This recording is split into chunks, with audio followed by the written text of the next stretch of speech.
വിശേഷത്തിന്റെ വിശേഷങ്ങളുമായി എന്നോടൊപ്പം ചേരുന്നത് എൻ്റെ ഏറ്റവും പ്രിയപ്പെട്ട ചിന്നുവും ആനന്ദുമാണ്.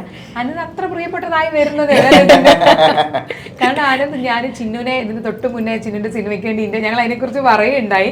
അപ്പം അത്ര ഞാൻ ആഗ്രഹിച്ചിരുന്ന ഒരാളായിരുന്നു കാണാൻ, ഇന്റർവ്യൂ ചെയ്യാൻ. അപ്പൊ ആ ഒരു സന്തോഷം പറയാതിരിക്കാൻ വയ്യല്ല. ഞാൻ ഒരുപാട് ആഗ്രഹിച്ചിരുന്ന ആളായിരുന്നു കാണാനും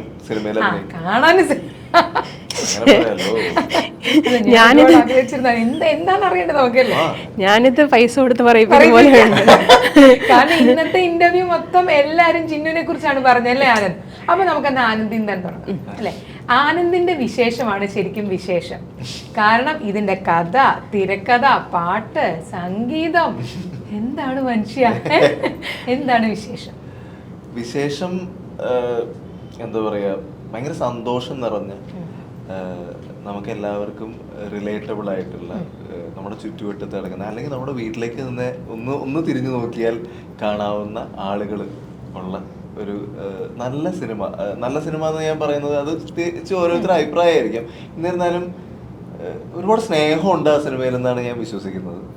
അതിലെ ഓരോ കണ്ടന്റും, അത് എഴുതുമ്പോഴും പറഞ്ഞ പോലെ പാട്ട് ചെയ്യുമ്പോഴും അഭിനയിക്കുമ്പോഴും ഒക്കെ അത് ആയിരുന്നു ഞങ്ങളുടെ മുന്നോട്ടുള്ള ഒരു ഗൈഡ് എന്ന് പറയും. കാരണം ഒരുപാട് സ്നേഹമുള്ള സിനിമയാണ്.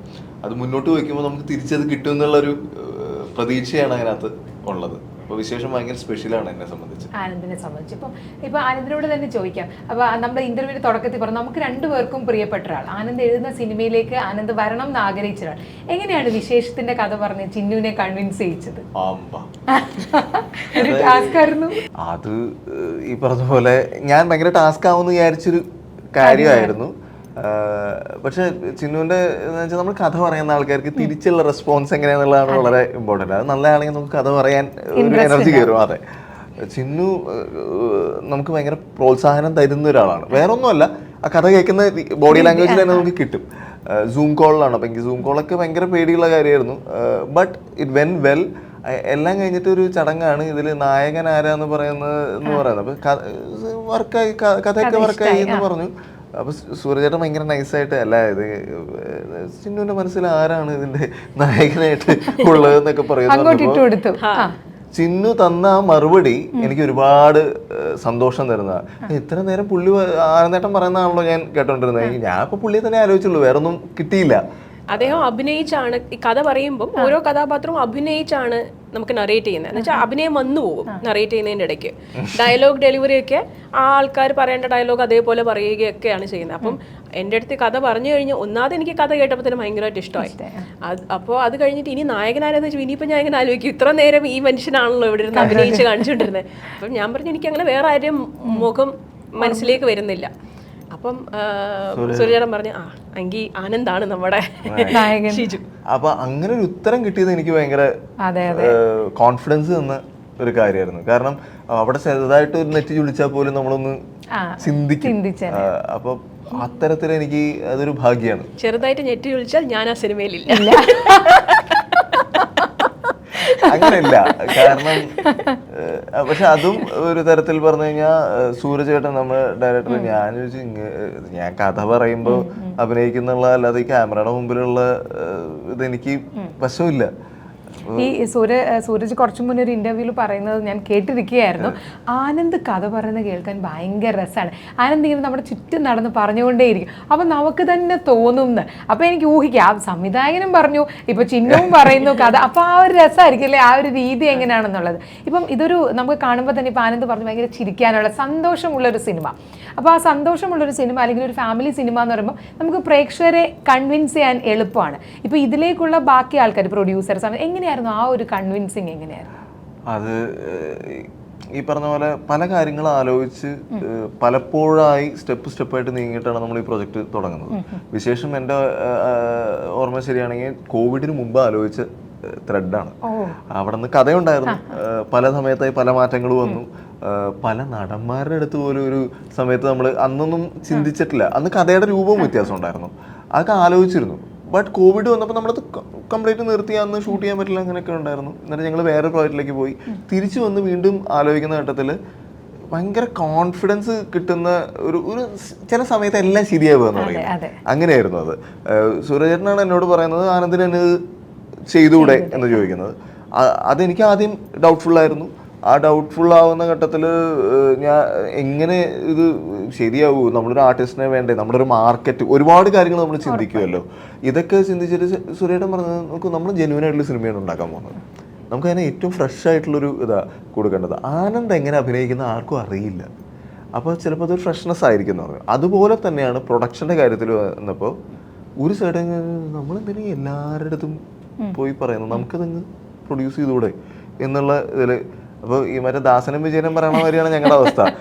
ഈ ചിന്ത എന്താണ് നമുക്ക് നേരത്തെ തോന്നാന്നൊക്കെയുള്ള സാധനമൊക്കെ വരും.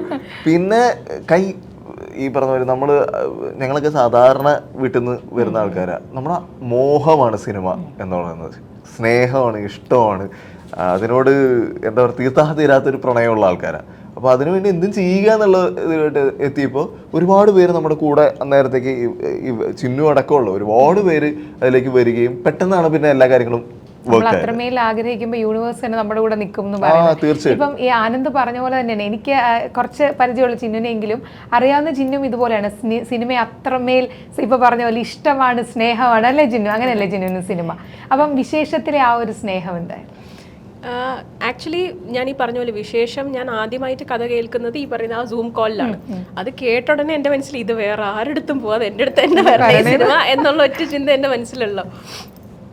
അപ്പോൾ എൻ്റെ ലൈക്ക് നമ്മൾ ഒബ്വിയസ്ലി നമ്മളെല്ലാവർക്കും ഓരോ സ്റ്റെപ്പായിട്ട് മുന്നോട്ട് പോകണം, അത് എന്താണെങ്കിലും. അപ്പം സിനിമയും അതുപോലെ തന്നെയാണ്. അപ്പോൾ അങ്ങനെ എൻ്റെ ഭാഗ്യത്തിന് എനിക്ക് കുറേ നല്ല സിനിമകൾ കിട്ടിയിട്ടുണ്ട്. അപ്പോൾ അതിൻ്റെ നെക്സ്റ്റ് സ്റ്റെപ്പാണ് വിശേഷം, അടുത്തൊരു മൈൽ സ്റ്റോണാണ് വിശേഷം എന്ന് ഞാൻ വിശ്വസിക്കുന്നുണ്ട്.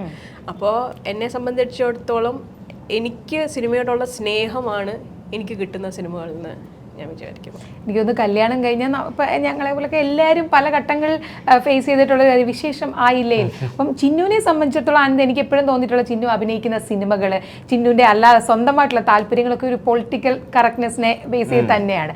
അപ്പം അതും ഇതുമായിട്ട് എങ്ങനെ നമുക്ക് കണക്ട് ചെയ്യാൻ ചിന്നു? എനിക്ക് തോന്നുന്നു പൊളിറ്റിക്കൽ കറക്റ്റ്നെസ്സിനെ കാട്ടിലും വിശേഷം എന്ന് പറയുന്ന സിനിമ ചർച്ച ചെയ്യുന്നത് രണ്ട് സാധാരണ ആൾക്കാരുടെ ജീവിതത്തെക്കുറിച്ചാണ്, പ്രണയത്തെക്കുറിച്ചാണ്, അവരുടെ സ്വകാര്യതയെക്കുറിച്ചാണ്. അപ്പോൾ അത് ഈ പറയുന്ന അത് നമുക്ക് എങ്ങനെ വേണോ വ്യാഖ്യാനിക്കാം. ഇപ്പോൾ 10ാം ക്ലാസ് കഴിഞ്ഞ് നിൽക്കുന്ന ആളുടെ അടുത്ത് അടുത്ത് എന്ത്, ഇതെല്ലാം ഡിഗ്രി കഴിഞ്ഞ ആളുടെ അടുത്ത് ജോലി എന്ത്, ജോലി ചെയ്തുകൊണ്ടിരിക്കുന്ന ആളുടെ അടുത്ത് പ്രൊമോഷൻ എവിടെ, കല്യാണം ഇല്ലേ, കല്യാണം കഴിഞ്ഞ ആളുടെ അടുത്ത് കൊച്ചില്ലേ, അങ്ങനെ അങ്ങനെ അങ്ങനെ അങ്ങനെ പോകുന്ന ചോദ്യങ്ങൾ. അപ്പം അത് പക്ഷേ ഒരാളുടെ ഭയങ്കര സ്വകാര്യമായ ഒരു സ്പേസിലേക്ക് കയറി ചെന്ന് ചോദിക്കുന്ന ചോദ്യമാണ്. അപ്പം അങ്ങനത്തെ കുറച്ച് ചോദ്യങ്ങളും, എന്നാൽ ആ ചോദ്യങ്ങളെ എങ്ങനെ ഈ ക്യാരക്ടേഴ്സിനെ ബാധിക്കുന്നു എന്ന് അവരുടെ പെർസ്പെക്റ്റീവിലൂടെ മാത്രം പറയുന്ന ഒരു സിനിമയാണ്. അതുകൊണ്ട് തന്നെ ഇത് ഒരുപാട് പേർക്ക് ഇത് എൻ്റെ സിനിമയാണ് എന്ന് വിശ്വസിക്കാൻ, അല്ലെങ്കിൽ എനിക്കറിയാവുന്ന ആൾക്കാരുടെ സിനിമയാണെന്ന് കാണുമ്പം 100% തോന്നുന്ന ഒരു സിനിമയാണ്. അതുകൊണ്ട് തന്നെയാണ്, മാത്രമല്ല അത് ട്രീറ്റ് ചെയ്തിരിക്കുന്നതും എല്ലാവരെയും ഈ പറയുന്ന സന്തോഷിപ്പിക്കുന്ന, അത്യാവശ്യം ചിന്തിപ്പിക്കുന്ന, ഹാസ്യത്തിൻ്റെയൊക്കെ സപ്പോർട്ടോടുകൂടി തന്നെ പറയുന്ന ഒരു സിനിമയാണ്. അപ്പം അതുകൊണ്ട് കണ്ടു കഴിഞ്ഞ് ഇറങ്ങുമ്പോൾ ഉള്ളിലൊരു സന്തോഷം ഒക്കെ ഉണ്ടാവുന്ന ഒരു സിനിമ തന്നെ ആയിരിക്കും. ഇപ്പം ഇതിന്റെ ടാഗ് ലൈൻ പറയണേ, ഇപ്പൊ ആനന്ദ് എനിക്കൊന്ന് നടനും കഥയും തിരക്കഥകളും ചോദിക്കാൻ നമുക്ക് കുറേ ചോദ്യങ്ങളുണ്ടാകും. ഇപ്പൊ ഇതിന്റെ ടാഗ് ലൈൻ ഇതിന്റെ അണ്ടങ്ങളുടെയും ബീജങ്ങളുടെയും ഇടയിലൂടെയുള്ള ഒരു യാത്ര, എന്തുകൊണ്ടാണ് അങ്ങനെ ഒരു ടാഗ് ലൈൻ? അത് ബേസിക്കലി എനിക്ക് തോന്നുന്നു നമ്മൾ പറയുന്ന പോലെ ബയോളജി 2ാം പാഠം പഠിച്ചതല്ലാതെ നമുക്ക് അതിനപ്പുറത്തേക്ക് എന്ത് വിവരമാണ് ഇത്തരം കാര്യങ്ങൾ. ഇപ്പോൾ ഒരു വീട്ടിൽ സ്ത്രീകളുണ്ട്, നമ്മുടെ അമ്മമാരുണ്ട്, ഭാര്യയുണ്ട്, പെങ്ങളുണ്ട്. ഇവരുടെ മൂഡ് സ്വിങ്സ് മുതൽ ഒരു കാര്യത്തിനെ കുറിച്ച് എനിക്ക് തോന്നുന്നില്ല ബഹുഭൂരിപക്ഷത്തിന് ധാരണയുണ്ടെന്ന്. അപ്പോൾ കുറേ അജ്ഞതയിലാണ് നമ്മൾ ഇരിക്കുന്നത്. അപ്പോൾ അതിലേക്ക് വെളിച്ചം പകരുക എന്നുള്ള അങ്ങനത്തെ ഇതൊന്നും അല്ലെങ്കിലും എനിക്ക് തോന്നുന്നു പറയാതെ പോകുന്ന കാര്യങ്ങളാണിത്, അഡ്രസ്സ് ചെയ്യാതെ പോകുന്ന കാര്യങ്ങളാണ്. എനിക്കെപ്പോഴും എഴുതാനും ഒക്കെ ഇഷ്ടമുള്ളത് നമ്മളുടെ ചുറ്റും നടക്കുന്ന ചെറിയ ചെറിയ കാര്യങ്ങൾ എടുത്ത് പറയാനും കഥ പറയാനൊക്കെയാണ് ഞാൻ ഇഷ്ടപ്പെടുന്നത്. അത്തരത്തിലാണ് ഇത് വിശേഷം ഉണ്ടാവുന്നത് തന്നെ. എൻ്റെ വീട്ടിലേക്ക് നോക്കിയാൽ, അല്ലെങ്കിൽ എൻ്റെ തൊട്ടപ്പുറത്തെ വീട്ടിലേക്ക് നോക്കിയാൽ എനിക്ക് വളരെ വ്യക്തമായിട്ട് ഈ കാഴ്ച കാണാം. പക്ഷെ ചില നേരത്ത് നമ്മൾ കാഴ്ചകൾ കണ്ടില്ല എന്ന് വയ്ക്കും, ചില കാഴ്ചകൾ നമ്മൾ മറന്നുപോകും. പിന്നെ ആവശ്യത്തിലേറെ തോട്ടുകളിലാണ് നമ്മൾ ഓൾറെഡി ഒഴുകി നടന്നുകൊണ്ടിരിക്കുന്നത്. അപ്പോൾ ചിലതൊക്കെ വിട്ടുപോകും.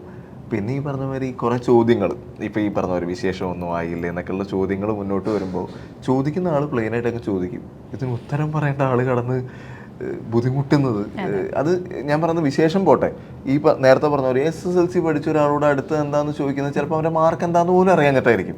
അവൻ്റെ എന്നോട് പണ്ട് ചോദിച്ചിട്ടുണ്ട്, പണ്ട് എല്ലാവരും എഞ്ചിനീയറിങ്ങും ഡോക്ടറും ആവാനും ശ്രമിക്കുന്നത് എനിക്ക് കുഴപ്പമില്ലാത്ത മാർക്കുള്ള സമയമാണ്. എന്നാലും വഴിയുടെ ഒരു ആൻറ്റി കണ്ടു കഴിഞ്ഞപ്പോൾ ചോദിച്ചു, അന്ന് കാലത്ത് തൃശ്ശൂർ എൻട്രൻസ് കോച്ചിങ് ഭയങ്കര ലൈവായിട്ടാണ്, അവിടെ പോകുന്നില്ലേ എന്ന് ചോദിച്ചു. ഇല്ല പോകുന്നില്ല, മാർക്ക് കുറവാണല്ലേ. അതെ, മുൻവിധികളാണ്. അപ്പം അത്തരം കാര്യങ്ങളില്ലാതെ നമുക്ക് തുറന്നൊന്ന് കാണാം. എന്നിട്ട് ഇടയ്ക്ക് വല്ലപ്പോഴും നമുക്ക് നമ്മളോട് തന്നെ ഒന്ന് സംസാരിക്കാം. നമ്മൾ ആരാ, എന്താണ് നമ്മുടെ ഉള്ളിൽ ഓടുന്നത്, നമ്മളെന്താ ഇങ്ങനെ ചിന്തിക്കുന്നത് എന്നൊക്കെ അങ്ങനെയൊക്കെ ഇത് കണ്ടു കഴിഞ്ഞാൽ എവിടെയെങ്കിലും തോന്നിയാൽ ഞാൻ സന്തോഷവാനായി. അല്ല, ഒരു പുരുഷനായ ആനന്ദ് തന്നെ പറഞ്ഞപ്പോൾ എനിക്ക് ഭയങ്കരമായിട്ട് റിലേറ്റ് ചെയ്യാൻ പറ്റും. കാരണം നമ്മുടെ ജിന്നു മൂഡ് സ്വിങ്സ് എന്നുള്ളത്, കാരണം സ്ത്രീകളുടെ ഈ മൂഡ് സ്വിങ്സ് പലരും കുടുംബത്തിൽ തന്നെ അറിയാതെ പോകണം. അങ്ങനെ തോന്നിയിട്ടില്ലേ ജിന്നുവിന്? ആക്ച്വലി എനിക്ക് തോന്നിയിട്ട് പലപ്പോഴും മൂഡ് സ്വിങ്സ് ഒരു ഹ്യൂമറിൻ്റെ ടൂളായിട്ടോ അല്ലെങ്കിൽ ലൈക്ക് അതിനെ അഡ്രസ്സ് ചെയ്യുന്നുണ്ടെങ്കിൽ, അല്ലെങ്കിൽ അതിനെ നമ്മൾ എവിടെയെങ്കിലും അതിനെക്കുറിച്ച് പരാമർശിക്കുന്നുണ്ടെങ്കിൽ അതൊരു തമാശയായിട്ടോ കളിയാക്കാനൊക്കെ മാത്രം ഉപയോഗിക്കുന്ന ഒരു കാര്യമാണ്. അത് അല്ലാണ്ട് അതിൻ്റെ എന്താണ് അതിൻ്റെ ബയോളജിക്കൽ ഫിസിയോളജിക്കൽ കാരണങ്ങളെന്നോ ഒന്നും അങ്ങനെ പ്രത്യേകിച്ച് ആരും സംസാരിക്കാറില്ല. വിശേഷം അതിനെക്കുറിച്ച് സംസാരിക്കുന്നു എന്നല്ല, പക്ഷെ അതേപോലെ പല കാര്യങ്ങളും ഇങ്ങനെ പറഞ്ഞു പോകുന്ന ഒരു സിനിമ. ഈ പറഞ്ഞ പോലെ ആ ടാഗ് ലൈനിൽ അണ്ടങ്ങളുടെയും ബീജങ്ങളുടെയും ഈ അണ്ടങ്ങൾ എന്താണ്, ബീജം എന്താണ്, ഇതൊക്കെ എത്ര നമ്മുടെ ദേഹത്തുണ്ടെന്ന് പോലും അറിയാത്ത ഒരു സമൂഹത്തിലാണ് നമ്മൾ ഇരിക്കുന്നതെന്നാണ് ഞാൻ വിശ്വസിക്കുന്നത്. എല്ലാവരെയും അല്ല ഞാൻ പറയുന്നത്, എന്നിരുന്നാലും ഒരുപാട് പേര് അങ്ങനെ കൂടുതൽ അങ്ങനെയാണുള്ളത്. അത് എന്തുകൊണ്ടാണെന്ന് വെച്ചാൽ ഞാൻ പറയും, നമ്മുടെ ശരീരത്തിൽ എന്താ സംഭവിക്കുന്നതെന്ന് യാതൊരു വിധ ധാരണയില്ലാതെ ദൈനംദിനം ഇതിങ്ങനെ മുടി ചെയ്യുകയും മറ്റേ ഒതുക്കി പൗഡറൊക്കെ ഇട്ട് നമ്മൾ സെറ്റായിട്ട് നടക്കും. അകത്ത് മുഴുവൻ കലുഷിതമായിട്ടുള്ള അവസ്ഥയായിരിക്കും ചിലപ്പോൾ. അപ്പോൾ ഇതിനെക്കുറിച്ച് അറിയണം. ഇത് ബയോളജിക്കലായിട്ട് അറിയാന്നുള്ളത് മാത്രമല്ല, അപ്പം നമുക്ക് അപ്പുറത്തുള്ളവൻ്റെ വിഷമം എന്താണ്, ബുദ്ധിമുട്ട് എന്താണ്, അവൻ്റെ വേദന എന്താണെന്നും കൂടി ചിലപ്പോൾ മനസ്സിലാക്കാൻ പറ്റിയേക്കാം. ഇപ്പോൾ നമ്മൾ സ്ഥിരം കാണുന്ന ഒരു ഒരു ക്ലീഷേ നായക സങ്കല്പങ്ങളെ പൊളിച്ചെഴുതുകയാണ് വിശേഷം ആനന്ദിലൂടെ. അപ്പം ഇത് ആരാണ് ഈ ഒരു തോട്ട്? സൂരജ് തന്നെയായിരുന്നു, ആനന്ദ് തന്നെ ചെയ്താൽ മതി അങ്ങനെ പറയുമ്പോഴും നമുക്കുണ്ടാവുന്ന ചില ചിന്തകൾ ഉണ്ടാവില്ല. ഇപ്പം ആനന്ദ് പറഞ്ഞ പോലെ ഞാൻ ഇപ്പം ചിന്നുവിൻ്റെ മുഖത്ത് നോക്കിയിരുന്നു എന്തായിരിക്കും ആ റിയാക്ഷൻ. അപ്പോൾ എന്തായിരുന്നു ആനന്ദിൻ്റെ ആ ഒരു തോട്ട്? ആനന്ദാണ് ഇതിലെ നായകൻ എന്നറിയുമ്പോൾ അത് ഞാൻ എഴുതുമ്പോൾ ഒരിക്കലും അങ്ങനെ ധരിച്ച്, ഞാൻ ഒരു കഥ എഴുതുമ്പോൾ ഇങ്ങനെ നായക സങ്കല്പത്തിൽ എഴുതാറില്ല, അല്ലെങ്കിൽ ഇയാളാന്ന് വെച്ച് എഴുതാറില്ല. എഴുതി കഴിഞ്ഞ് ഇതിൻ്റെ തുടക്കം ഉണ്ടാകുന്നത് നമ്മൾ ഈ പിച്ച് ചെയ്യാൻ പോകുമല്ലോ, കഥ ചെയ്യാൻ. അപ്പോൾ ഒരു ഇടയ്ക്ക് ബേസിലിൻ്റെ അടുത്ത് ചെന്നു. അപ്പോൾ ബേസിൽ കഥ മുഴുവൻ കേട്ടു. അപ്പോൾ ബേസിലിന് കഥയൊക്കെ ഇഷ്ടമായി. എന്നിട്ട് പുള്ളി വളരെ സിമ്പിളായിട്ട് വന്നിട്ട് ചോദിച്ചു, ഇത് ചേട്ടൻ അങ്ങനെ ചെയ്താൽ പോരെ ചോദിച്ചു. അപ്പോൾ എൻ്റെ അവസ്ഥ എന്താ വെച്ചാൽ, ഞാൻ ബേസിലിന് ഓർമ്മയുണ്ടോന്ന് എനിക്കറിയില്ല, പക്ഷെ ഞാൻ വന്നത് ബേസിലിനെ കൊണ്ട് ചെയ്യിക്കാറുണ്ട്. അപ്പോൾ അവിടെ നിന്ന് ഇറങ്ങി കുറച്ച് കഴിഞ്ഞപ്പോൾ പിന്നെ സൂര്യചേട്ടൻ കുറച്ചു നേരം മിണ്ടുന്നില്ല. ഇതൊക്കെ കഴിഞ്ഞ് കുറച്ച് കാലഘട്ടം കഴിഞ്ഞപ്പോഴാണ് സൂര്യചേട്ടൻ പറഞ്ഞത്, ഞാനിത് പലവട്ടം നിന്നോട് പറയണമെന്ന് കരുതിയത്, നിനക്കിതങ്ങനെ ചെയ്താൽ പോരെ. അപ്പം ഞാൻ ഓക്കെ അല്ല പല രീതിയിൽ, കാരണം ഞാൻ ഒരിക്കലും അഭിനേതാവാണെന്ന് കരുതി വന്നൊരാളല്ല. പക്ഷെ എനിക്ക് തോന്നിയ ഒരു കാര്യം എന്താ വെച്ച് കഴിഞ്ഞാൽ, ഈ കഥാപാത്രത്തെ എനിക്ക് നന്നായിട്ട് അറിയാം. ഒരു പക്ഷേ ചില കാര്യങ്ങൾ നമ്മൾ എഴുതുമ്പോഴും പറയുമ്പോഴൊക്കെ തോന്നും എനിക്കറിയുന്ന ആളല്ലല്ലോ, ചിലപ്പോൾ ഇത് ഇത്തിരി മാറിയല്ലോ എന്ന് തോന്നും. ഇതെനിക്ക് അറിയുന്ന ആളാണ്. ഇതിനെ ഏറ്റവും നന്നായിട്ട് അവതരിപ്പിക്കുക എന്നുള്ളത് എന്നെ സംബന്ധിച്ച് ചാലഞ്ചാണ്. അപ്പോൾ അത് ഭംഗിയായിട്ട് ചെയ്യാൻ പറ്റുമോ എന്നുള്ളൊരു ആശങ്കയാണ് എനിക്ക് ഉണ്ടായിരുന്നത്. സൂരജേട്ടൻ അതിന് ഒരുപാട് കോൺഫിഡൻസ്. ഈവൻ എനിക്ക് ഓർമ്മയുണ്ട്, ചില പ്രൊഡക്ഷൻ ഡിസ്കഷനിൽ വരുമ്പോൾ അവർ ചോദിക്കുമല്ലോ, നമുക്ക് വേറെ ഇല്ലല്ലോ ഇത് ആനന്ദാണെങ്കിൽ ആ രീതി ചിന്തിച്ചാൽ മതി, അങ്ങനെ ഞങ്ങൾ ചെയ്യുന്നുള്ളൂ. അത് ഞാൻ പറയുന്നത് എൻ്റെ ഭാഗ്യം എന്ന് പറയുന്നത് എൻ്റെ ചുറ്റുമുള്ള ഇവരൊക്കെ തന്നെയാണ്. അത് എപ്പോഴും കിട്ടില്ല. അത് വലിയൊരു ഭാഗ്യമാണ്. അവരെന്നെ ഒരു തരത്തിലുള്ള കയ്യിൽ വെച്ചിരിക്കുന്നതുകൊണ്ടാണ് എനിക്ക് അഭിനയിക്കാനും ഈ മ്യൂസിക് ചെയ്യാനും ഒക്കെ പറ്റുന്നത്. എൻ്റെ ജീവിതത്തിലെ വളരെ നിർണായകമായിട്ടുള്ളൊരു പാട്ടാണ് പൊടിമീശ മുളയ്ക്കണ കാലം എന്നുള്ളത്. അതും ഞാൻ സൂര്യചേട്ടൻ്റെ പടത്തിനാണ് ചെയ്തിരിക്കുന്നത്. അപ്പൊ എൻ്റെ ജീവിതത്തിൽ വളരെ വലിയ വഴിത്തിരിവുകൾ ഉണ്ടായിട്ടുള്ളത് അദ്ദേഹത്തിന്റെ സിനിമകളിലൂടെയാണ്. അത് ഇത്തവണയും അതുപോലെ സംഭവിക്കണമെന്ന് ഞാൻ പ്രാർത്ഥിക്കുന്നുണ്ട്, ആഗ്രഹിക്കുന്നുണ്ട്. എന്തായാലും ആ പാട്ടിനെ കുറിച്ച് പറഞ്ഞ സ്ഥിതിക്ക് നമുക്ക് രണ്ടുപേരും കേൾക്കാം അല്ലേ ജിന്നു? ഞാനൊരു പാട്ടുകാരനല്ല, അത് ഞങ്ങൾ സഹിച്ചു, ആ പാട്ട് പാടണം.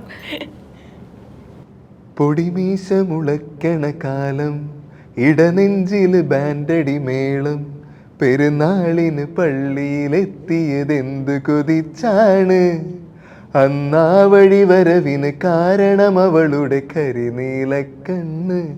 അവളൊരു ക്രിസ്ത്യാനി പെണ്ണ്, പൊടിമീശ മുളയ്ക്കണ കാലം, ഇടനെഞ്ചില് ബാൻഡടി മേളം. ഓ, നമ്മള് ആ പാട്ടുണ്ടാക്കിയ ആളുടെ അല്ലെ വായിൽ നിന്ന് തന്നെ അത് കേൾക്കുക എന്ന് പറയുന്നത് ഭയങ്കര സന്തോഷം. പാട്ടുകാരനല്ല എന്ന് പറഞ്ഞെങ്കിലും നന്നായി പാടിയിട്ടുണ്ട്. ചിന്നു, ഇപ്പം ആനന്ദ് ഈ സിനിമയുടെ കഥയും തിരക്കഥയും സംഗീതവും എല്ലാം ആനന്ദാണ്. എങ്ങനെയായിരുന്നു ആ ഒരു നിങ്ങൾ തമ്മിലുള്ള അഭിനയത്തിന്? കാരണം ചിന്നു യൂണിവേഴ്സിറ്റി ആണെന്നാണ് ഇപ്പൊ എല്ലാരും പറയുന്നത് അഭിനയത്തിന്റെ. ഞാൻ ഇടയ്ക്ക് ഓ, ഇതിന്റെ താഴെ അല്ല, ഇപ്പൊ ഈ സിനിമയെ കുറിച്ച് പല പല ഇന്റർവ്യൂസിലും അല്ലെങ്കിൽ ചിന്നു നേരത്തെ എല്ലാവർക്കും ചിന്നുവിന്റെ അഭിനയവും ചിന്നുവിനെ കുറിച്ചാണ് എല്ലാവർക്കും പറയാനുള്ളത്. അപ്പൊ ഞാൻ ചിന്നുവിനോട് ചോദിക്കുകയാണ്, എങ്ങനെയായിരുന്നു ആനന്ദ് മൊത്തമുള്ള ആ ഒരു എക്സ്പീരിയൻസ്? എനിക്കൊന്ന് ആക്ച്വലി ഈ മൂവിക്ക് ഏറ്റവും ഇമ്പോർട്ടൻ്റ് ആയിട്ടുള്ള കാര്യം ഈ സജിതയും ഷിജുവും തമ്മിലുള്ള അവരുടെ ആത്മബന്ധമാണ്, അല്ലെങ്കിൽ അവരുടെ കെമിസ്ട്രിയാണ്. അപ്പോൾ അത് ഇൻ എ വേ നമ്മൾ തമ്മിൽ നമ്മൾ ആനന്ദും ചിന്നുവും എന്ന് പറയുന്ന വ്യക്തികൾ തമ്മിലുള്ള നമ്മുടെ ഒരു പേഴ്സണൽ റാപ്പോനെ ബേസ് ചെയ്തിട്ടാണ് ഇതിരിക്കുന്നത്. അപ്പം നമ്മൾ എനിക്ക് തോന്നുന്നു ആദ്യത്തെ 2-3 ദിവസം നമ്മൾ ആബ്സല്യൂട്ട് സ്ട്രേഞ്ചേഴ്സ് ആയിരുന്നു. ആകെ ഞാൻ ആനന്ദേട്ടൻ്റെ സംസാരിച്ചുള്ളത് ആ സ്ക്രിപ്റ്റ് കേൾക്കാനും, പിന്നെ ഷൂട്ടിന് 1-2 ദിവസം അല്ല കുറച്ച് ദിവസം മുമ്പ് ആനന്ദേട്ടൻ ഞാൻ കൊച്ചിയിൽ വന്നിട്ടുണ്ടായിരുന്നു. അപ്പോൾ എൻ്റെ അടുത്ത് സൂര്യചേട്ടൻ വിളിച്ചിട്ട് പറഞ്ഞു, ഇങ്ങനെ ആനന്ദ് സോങ്ങിൻ്റെ വർക്കിലാണ്, അവിടെ പോയാൽ സ്റ്റുഡിയോയിൽ നമുക്ക് സോങ് കേൾക്കാമെന്ന്. അങ്ങനെ ഞാൻ പോയി ഒരു 1 hour ഞാൻ അവിടെ, അപ്പം എനിക്ക് സോങ്ങിൻ്റെ ഈ വർക്ക് ഇൻ പ്രോഗ്രസ് ഒക്കെ കേൾപ്പിച്ചു തന്നു. അത് കഴിഞ്ഞിട്ടാണ് നമ്മൾ ഷൂട്ടിന് വരുന്നത്. ഒരു 2-3 days ആക്ച്വലി എടുത്തു നമ്മൾ ഐസ് ബ്രേക്ക് ഒക്കെ മാറി.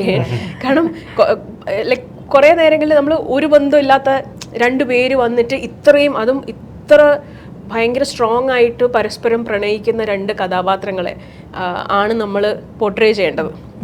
പിന്നെ 2-3 ദിവസം കഴിഞ്ഞപ്പോഴത്തേക്കും പിന്നെ അത് ശരിയായി. അത് പിന്നെ നമ്മൾ ലൈക്ക് ഈ ഷൂട്ടിൻ്റെ, കാരണം ഷൂട്ടിന് പറയുന്നത് കുറേ നേരം കാത്തിരിക്കലാണ് അടുത്ത ഷോട്ടിന് വേണ്ടി. അപ്പോൾ ആ സമയത്ത് നമ്മൾ പല കാര്യങ്ങൾ, കാരണം ഏറ്റവും കൂടുതൽ വെറുതെ ഇരിക്കുന്ന എന്ന് വെച്ചാൽ ഒരുമിച്ച് ഷൂട്ട് ചെയ്യുന്നത് നമ്മളാണ്. അപ്പോൾ ഒരുമിച്ച് വെറുതെ ഇരിക്കുന്നത് നമ്മൾ 2 പേരുമാണ്. അപ്പോൾ അണ്ണൻ്റെ ഇടയ്ക്ക് പോയി ബാക്കി എല്ലാ ഡിപ്പാർട്ട്മെന്റിലും തലയിട്ട് ഓരോന്നൊക്കെ പറഞ്ഞിട്ടൊക്കെ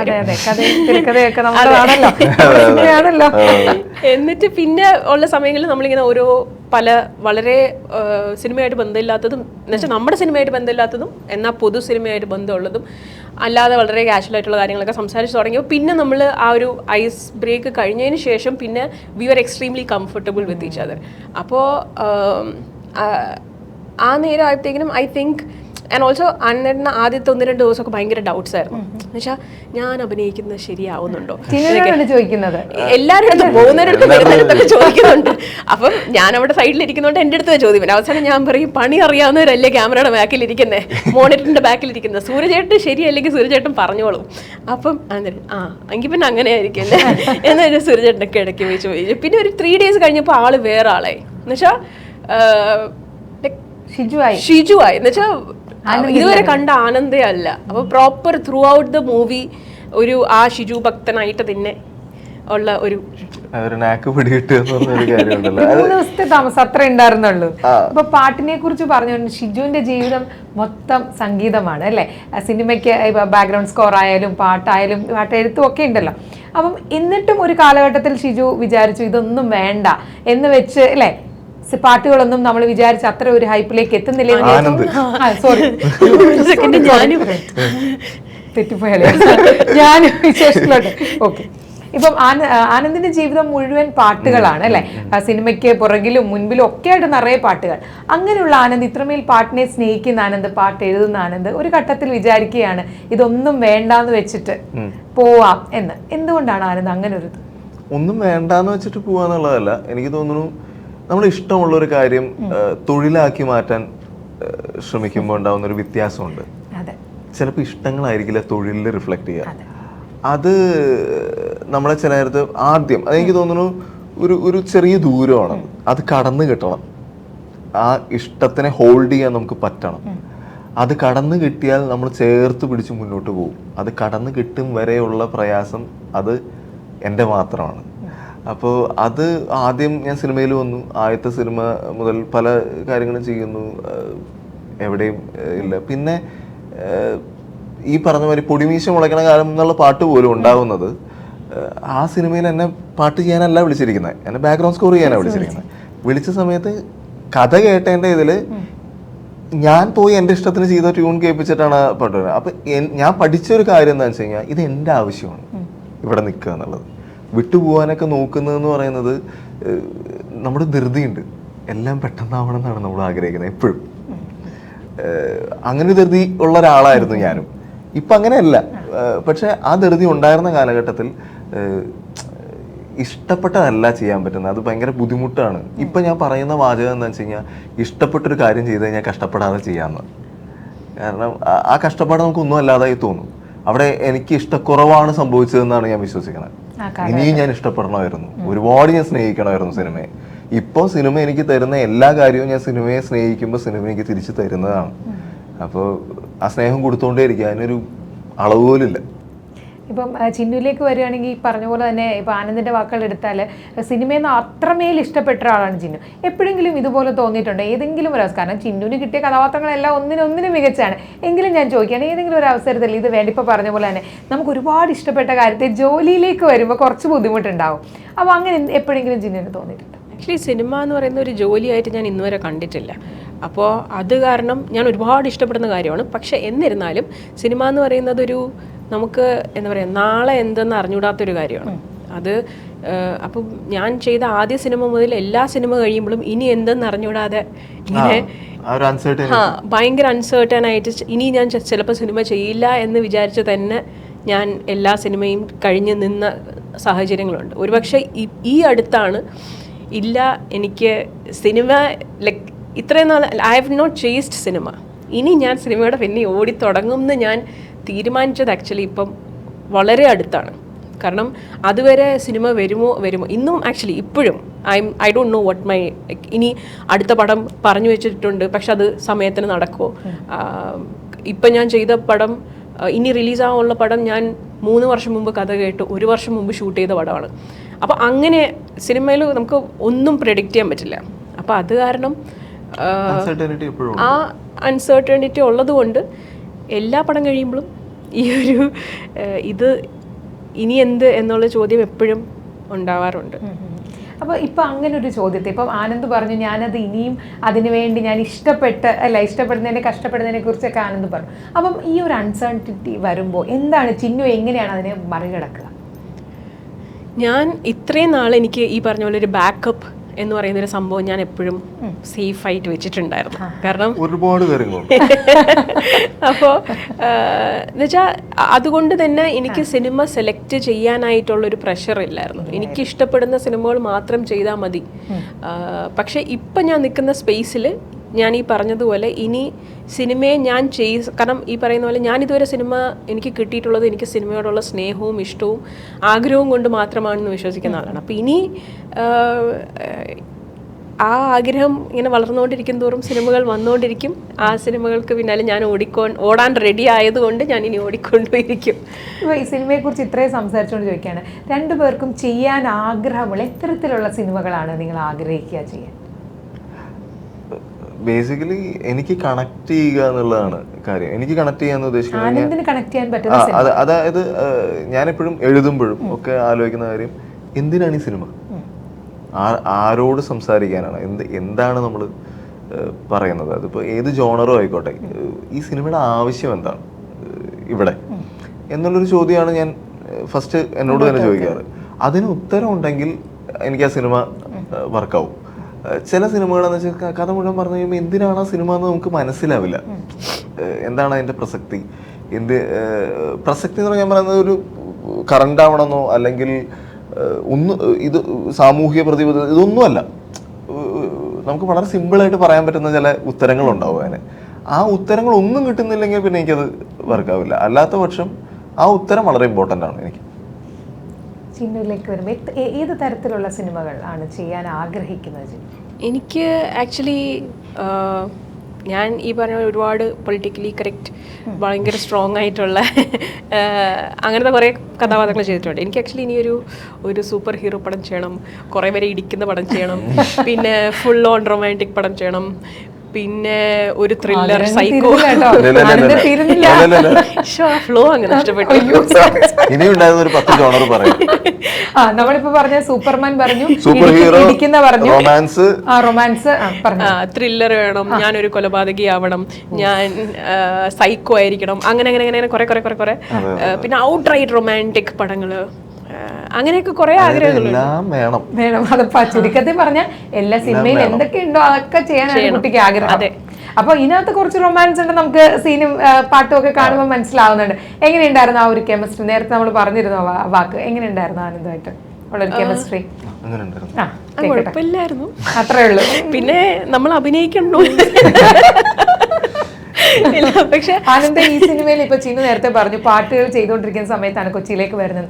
എന്തൊരു ഭംഗിയാണോ പാട്ടുകള് രണ്ടും, അല്ലേ? അത്ര എത്ര വ്യൂസ് കണ്ടോ പോയിരിക്കുന്ന, അത്ര മനോഹരമാണ് നിങ്ങളുടെ പാട്ടുകൾ. ഇതിൽ വരികൾ എഴുതിയിരിക്കുന്നതും ആനന്ദ് തന്നെയാണ്. വിഷ്വലോ പ്രത്യേകിച്ച് നമുക്കിപ്പോ ഭയങ്കര നൊസ്റ്റാൾജിക് ഫീൽ ഉണ്ടെന്ന ഒരു വിഷ്വൽസും. അപ്പം ഇനിയും വരാനുണ്ട് പാട്ടുകൾ? ഉണ്ട്. 4 പാട്ടുകളാണ് നമുക്ക് സിനിമയിലുള്ളത്. എല്ലാം അപ്പൊ വിശേഷം സ്വന്തം സിനിമയാണ്, അഭിനയിക്കുന്ന സിനിമ, എഴുതുന്ന സിനിമ. അപ്പൊ ഇതിലെ പാട്ടുകൾ ചെയ്യുമ്പോ എന്തായിരുന്നു മനസ്സിൽ?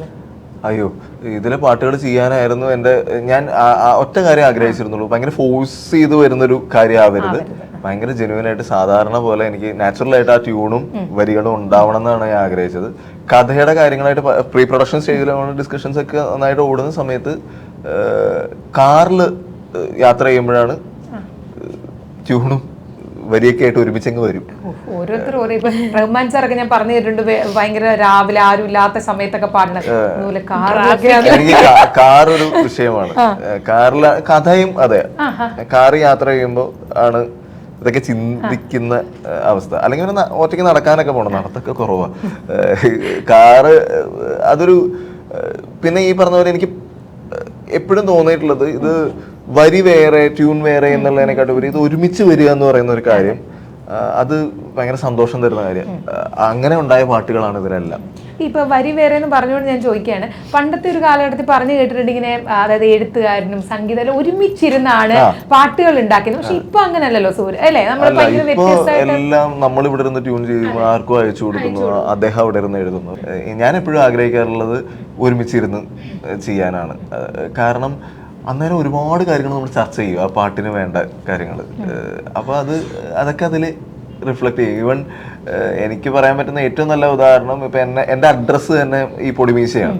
അപ്പോൾ അന്ന് ഈ പാട്ട് ആദ്യം ട്യൂൺ കൊടുത്തു കഴിഞ്ഞപ്പോൾ സന്തോഷേട്ടൻ പറഞ്ഞു, എടോ എനിക്ക് ട്യൂണ് പൊടിമീശയുടെ ട്യൂണ്, ഇത് വേറൊരു മാപ്പിളപ്പാട്ടൊക്കെ പോലെ ഇരിക്കും ഇത്, ചിലപ്പോൾ നമുക്ക് വേറൊരു പാട്ട് ചെയ്യാം. വേറൊരു പാട്ട് ചെയ്തു ഞങ്ങൾ. എന്നിട്ട് ഞങ്ങൾ അത് ചെയ്ത് കഴിഞ്ഞിട്ട് തിരിച്ചു വന്നിട്ടാണ് ഇത് ചെയ്തത്. അപ്പൊ ആ തരം കാര്യങ്ങൾ സംഭവിക്കണമെങ്കിൽ നമ്മൾ ഒരുമിച്ചിരിക്കുകയും, ഒറ്റ ദിവസത്തെ പണിയിലെല്ലാം തീർന്നു. അന്ന് 4 പാട്ടുകൾ ഒരുമിച്ച് തീർന്നു. ഇന്നത് സർക്കസാണ് ചില നേരത്ത്. പിന്നെ കമ്മ്യൂണിക്കേഷൻ വിഷയങ്ങൾ എനിക്ക് തോന്നുന്നു ഒരുമിച്ചിരിക്കുന്നതാണ് എനിക്ക് സന്തോഷം തരുന്നത്. ഇപ്പം വീണ്ടും വിശേഷത്തിലേക്ക് വരുമ്പോൾ ഒരു കൂട്ടം നല്ല അഭിനേതാക്കൾ, അല്ലേ ചിനു?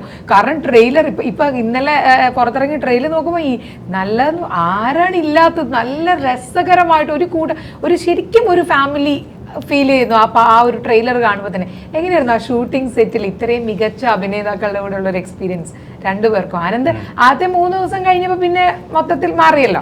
ജിനുവിനോട് ചോദിക്കാം. ആക്ച്വലി ഈ നമുക്ക് ഒരുപാട് നമ്മൾ എന്താ പറയുക, നമ്മൾ ഈ എക്സ്പീരിയൻസ് ഉള്ള, നമ്മൾ റെസ്പെക്റ്റ് ചെയ്യുന്ന, ആരാധിക്കുന്ന ആക്ടേഴ്സ് വരികയും, ഇപ്പോൾ പാർവതി ചേച്ചിയാണെങ്കിലും ശരിയാ പാർവതി ചേച്ചിയാണെങ്കിലും ദിലീഷ് ചേട്ടനാണെങ്കിലും, പിന്നെ കുഞ്ഞികൃഷ്ണൻ മാഷ്, ഷൈനി ചേച്ചി, പിന്നെ അൽത്താഫ്, ജിലു, പിന്നെ നമ്മുടെ ബൈജു ചേട്ടൻ, അങ്ങനെ കുറേ ആൾക്കാർ. അതായത് ഒരു സിനിമയിൽ നമ്മൾ കാണുമ്പം സിനിമ നിറഞ്ഞു നിൽക്കുകയാണ്. ഇപ്പം അന്നേട്ടൻ അമ്മയായിട്ട് അഭിനയിക്കുന്ന അജിത ചേച്ചിയാണെങ്കിലും ഒക്കെ, ലൈക്ക് ഇവരെല്ലാവരും വരുന്നത് അവരുടെ ഒരുപാട് എക്സ്പീരിയൻസ് എന്നാണ്. ഇപ്പം അജിത ചേച്ചിയാണെങ്കിലും ഭാനുമതി അമ്മ, ഇവരൊക്കെ 2000, 5000 സ്റ്റേജ് ഷോസ് ചെയ്തിട്ടുള്ള ആൾക്കാരാണ്. അപ്പോൾ അതിൻ്റെ എക്സ്പീരിയൻസ്, എനിക്ക് അതിൻ്റെ കഥകളൊക്കെ വന്ന് പറയുക. പാർവതി ചേച്ചിയായിട്ടിരുന്ന് സംസാരിക്കും. പാർവതി ചേച്ചി ആക്ച്വലി 1-2 ദിവസമേ ഞാൻ നമ്മുടെ സെറ്റിൽ കണ്ടുള്ളൂ. ആ 2 ദിവസങ്ങളിൽ പാർവതി ചേച്ചി പറയുന്ന കഥകളൊക്കെ കേൾക്കുക, ആ പറയുന്ന എത്രയോ വർഷങ്ങൾക്ക് മുമ്പ് കണ്ട ആൾക്കാരുടെ സിനിമയ്ക്കുള്ള കഥകൾ അതൊക്കെ കേട്ടോണ്ടിരിക്കുക. അപ്പോൾ അതൊക്കെ ഭയങ്കര വലിയ എക്സ്പീരിയൻസ് ആണ്. അപ്പോൾ നമുക്ക് ലേണിംഗ് ഓൺ ദ ജോബ് പോലെ. ഈ പരക്കെ ഈ അടുത്ത് കേൾക്കുന്നത് മലയാള സിനിമയിൽ സ്ത്രീ പ്രാധാന്യം കുറയുന്നു എന്നൊരു കാര്യമാണ് കേൾക്കുന്നത്. അപ്പം വിശേഷത്തിനെ കണ്ടപ്പോൾ പിന്നെ അങ്ങനെ പറയാനേ ഇല്ല. കാരണം അല്ലേ, അങ്ങനെ തോന്നുന്നില്ലേ ആനന്ദിന്? ഇതിനകത്ത് നിറയെ സ്ത്രീ കഥാപാത്രങ്ങളുണ്ട്. ഇതിനകത്ത് സ്ത്രീ കഥാപാത്രങ്ങളല്ല, നമ്മുടെ പിന്നണിയിലും മുന്നണിയിലൊക്കെ സ്ത്രീകൾ ഒരുപാട് പേരുണ്ട്. നമ്മുടെ എഡിറ്റർ മാളവിക, വസ്ത്രാലങ്കാരമുണ്ട്. പിന്നെ നമ്മുടെ ഡയറക്ഷൻ ക്രൂല് തന്നെ അസോസിയേറ്റ്സ് ഒക്കെ ആയിട്ട് പെൺകുട്ടികളുണ്ടായിരുന്നു. അത് എനിക്ക് തോന്നുന്നത് അതൊക്കെ ചിന്തിക്കേണ്ട സമയം തന്നെ അതിക്രമിച്ചു. ഈ ആൺ പെൺ വ്യത്യാസത്തിൽ നമ്മൾ ഈ ജോലിനെ തരംതിരിക്കുന്ന പരിപാടിയൊക്കെ എന്നേ പോകേണ്ടതാണ്. അതൊക്കെ ഇനിയും വെച്ചോണ്ടിരിക്കുന്നുണ്ടെങ്കിൽ അത് ശരിയല്ല. നമ്മുടെ ടീമിൽ അങ്ങനത്തെ വ്യത്യാസങ്ങളൊന്നുമില്ല. എല്ലാവരും വന്ന് അവരവരുടെ കാര്യങ്ങൾ വൃത്തിയായിട്ട് ഭംഗിയായിട്ട് ചെയ്തു പോകുക എന്നുള്ളത് മാത്രമേ ഉള്ളൂ. അത് ഏറ്റവും നന്നായിട്ട് ചെയ്യാൻ പറ്റിയിട്ടുണ്ടെന്നാണ് ഞാൻ വിശ്വസിക്കുന്നത്. ഇപ്പം സൂരജ് ടോമുമായിട്ടുള്ളൊരു അസോസിയേഷൻ എന്ന് വെച്ചാൽ എത്രയോ വർഷങ്ങളായി അല്ലേ? അപ്പം അത് അങ്ങനെ ഒരു കാര്യം, കാരണം പാവ എന്ന സിനിമയിൽ ഇപ്പം നമ്മൾ പാടിയ ഈ പാട്ടാണ് ആനന്ദിനെ അടയാളപ്പെടുത്തിയത് തന്നെ. അപ്പം അങ്ങനെ ആ ഒരു അസോസിയേഷൻ, ആ ഒരു സൗഹൃദം അതെങ്ങനെയാണ്? സംവിധായകനും നടനും തിരക്കഥയും കഥയൊക്കെ എടുത്തത് എങ്ങനെയായിരുന്നു അത്? ആക്ച്വലി എനിക്ക് സുഖമുള്ള കാര്യം എന്ന് പറയുന്നത്, സൂര്യനോട് എനിക്ക് എന്തും പറയാം, അതുപോലെ തന്നെ തിരിച്ചും പറയാം. അപ്പൊ ആ സ്വാതന്ത്ര്യമാണ് നമുക്കുള്ളത്. എനിക്ക് സൂര്യേട്ടൻ എന്ന് പറയുന്നത് ഞാൻ കണ്ടതിൽ വെച്ചിട്ട് ലോകത്തെ ഏറ്റവും സാധു ആയിട്ടുള്ള വളരെ നല്ല മനസ്സിനുടമയായിട്ടുള്ളൊരു മനുഷ്യനാണ്. ഭയങ്കര ഓപ്പൺ ഹാർട്ടഡ് ആയിട്ടുള്ളൊരു വ്യക്തിയാണ് അദ്ദേഹം. അപ്പോൾ അവിടെ നമുക്ക് പറയാൻ സുഖമുണ്ട്. എന്ത് കൺസേൺ ഉണ്ടെങ്കിലും നമുക്ക് അഡ്രസ്സ് ചെയ്യാം, പറയാം. അപ്പോൾ അതുകൊണ്ട് ഈ കാര്യത്തിന് പിന്നെ അൾട്ടിമേറ്റ്ലി എന്നെ ഈ നടനാക്കുന്നതൊക്കെ പുള്ളി തന്നെയാണല്ലോ. അപ്പോൾ ഇടയ്ക്ക് എന്തെങ്കിലും പറയുമ്പോൾ നിങ്ങൾ തന്നെയാണ് എന്നെ പിടിച്ച് ഇതിലേക്ക് പറയാനുള്ള സ്വാതന്ത്ര്യമുണ്ട് അവിടെ. പക്ഷെ അതിൻ്റെ ഒന്നും ആവശ്യം വന്നില്ല. നമുക്ക് ഭയങ്കര സപ്പോർട്ടീവ് ആയിട്ടുള്ള എൻവിറോൺമെന്റ് എന്നും തന്നിട്ടുള്ള ഒരാളാണ്. അപ്പോൾ അത് ഞാൻ അഡ്വർടൈസ്മെന്റ് ചെയ്യുന്ന തൊട്ട് ഇന്ന് സിനിമ ചെയ്യുന്നവരൊക്കെ ആണെങ്കിലും അങ്ങനെയാണ്. അപ്പോൾ ഇപ്പം മോർ ദാൻ സിനിമ എന്നൊക്കെ പറഞ്ഞ ഇതിനെക്കാട്ടും ഉപരി വി ആർ ലൈക്ക് ബ്രദേഴ്സ്, അത്രേ ഉള്ളൂ. ഈ സിനിമയിലെ ഒരു ഡയലോഗ് ട്രെയിലർ കാണിക്കുന്നുണ്ട്, ഈ ഡ്രസ്സിൽ നീ ഭയങ്കര സെക്സി ആയിട്ടുണ്ടെന്നുള്ളത്. അത് മനഃപൂർവ്വം, അതായത് ഇപ്പോഴത്തെ കാലഘട്ടത്തിൽ അറിയാമല്ലോ ജിനുല്ലേ, നമുക്ക് ജിനുവിന്റെ ആദ്യ സിനിമ തമാശ പോലെ തന്നെ ബോഡി ഷെയ്മിങ്ങിനെ കുറിച്ച് പറഞ്ഞു. അതുകൊണ്ട് മനഃപൂർവ്വം തിരക്കഥാകൃത്ത് എഴുതി ചേർത്തതാണോ അത്? അല്ല, ഞാൻ ആലോചിക്കുന്നത് എന്തുകൊണ്ട് അങ്ങനെ ആയിക്കൂടാ. ഇതിന് മനഃപൂർവ്വം എന്ന് പറയുന്നത് നമ്മൾ ഫോഴ്സ് ചെയ്ത ഒരു കാര്യം. ഒരാളുടെ കണ്ണില് അയാൾ ഇഷ്ടപ്പെടുന്ന പെൺകുട്ടി സെക്സി ആണെന്ന് പറയുന്നതിൽ ഒരു തെറ്റില്ലല്ലോ. അത് ഇങ്ങനെ ആയിരിക്കണം എന്ന് കരുതുന്നത് മൂന്നാമത്തെ ഒരാളുടെ വിഷയമാണ്. അങ്ങനൊരു ഭാഗമില്ല. ആ കഥാപാത്രത്തിന് അയാൾക്ക് ഏറ്റവും ഇഷ്ടപ്പെട്ട പെൺകുട്ടിയോടാണ് അത് പറയുന്നത്. അതില് എനിക്ക് തോന്നുന്നത് അത് മെലിഞ്ഞ ആളോട് പറഞ്ഞാലും തടിച്ച ആളോട് പറഞ്ഞാലും കറുത്ത ആളോട് പറഞ്ഞാലും വെളുത്ത ആളോട് പറഞ്ഞാലും അയാളുടെ ഇഷ്ടമാണ് പറയുന്നത്. അങ്ങനെയാണ് തോന്നുന്നത്. വേറെ അതിനകത്ത് ഫോഴ്സ് ചെയ്തിട്ടുള്ള ഒന്നുമില്ല. ഇപ്പം ഈ സിനിമയുടെ പോസ്റ്ററും ഈ സിനിമയുടെ പാട്ടുകളൊക്കെ വന്നപ്പോൾ ഞാൻ പൊതുവേ ചൂസ് ചെയ്ത സിനിമ കാണുന്ന ആളാണ്. അപ്പോൾ ഇത് കാണണമെന്ന് ഭയങ്കര ആഗ്രഹം എനിക്ക് തോന്നി. അപ്പം അങ്ങനെ തോന്നുന്ന അല്ലെങ്കിൽ കാണണ്ട എന്ന് തോന്നുന്ന ഈ 2 തരം പ്രേക്ഷകരോടും ആനന്ദിന് എന്താണ് പറയാനുള്ളത്? എന്തുകൊണ്ട് വിശേഷം ജൂലൈ 19 നമ്മൾ റിലീസ് ചെയ്യാണ്.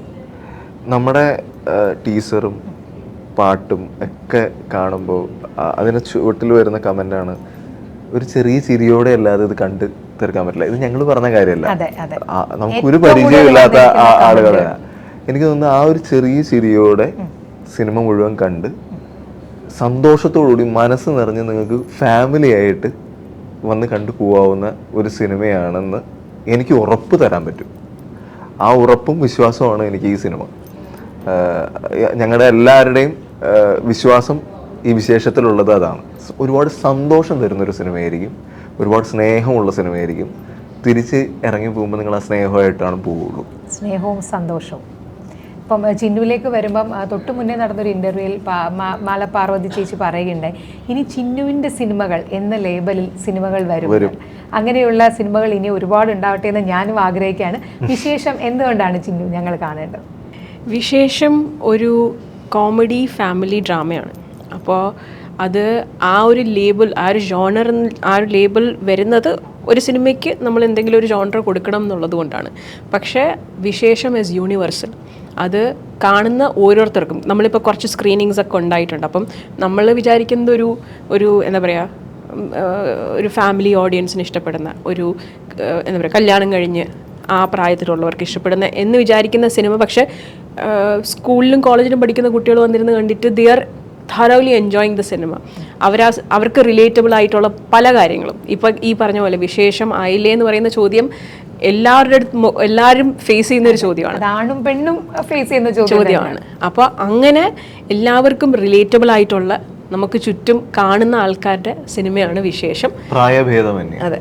അപ്പോൾ അത് ചിരിപ്പിക്കും, ചിന്തിപ്പിക്കും, പിന്നെ ഇറങ്ങി പോകുമ്പോൾ സന്തോഷത്തോടു കൂടി പോകും. അത് ഒരുപാട് സന്തോഷം. ആനന്ദിനെയും ചിന്നുവിനെയും ഒരുമിച്ച് ഇത്രയും സമയം എൻ്റെ കൂടെ ചെലവഴിച്ചാൽ ഒരുപാട് സന്തോഷം.